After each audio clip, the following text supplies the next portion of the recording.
Geceler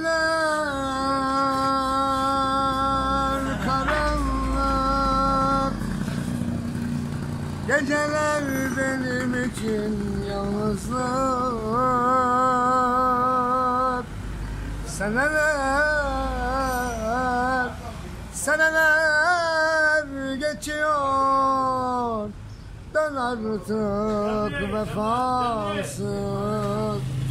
Umudum kalmadı, umudum bitiyor.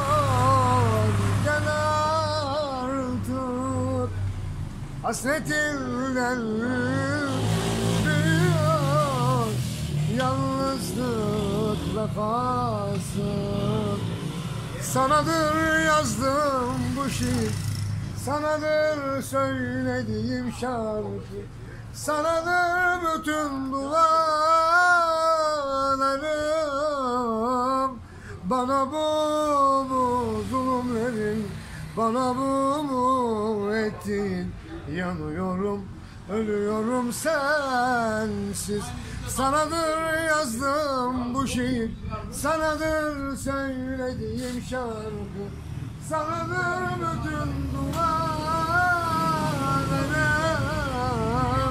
Bana bu zulümlerin, bana bu ettiğin, yanıyorum, ölüyorum sensiz. Evet abi, bu kadar abi.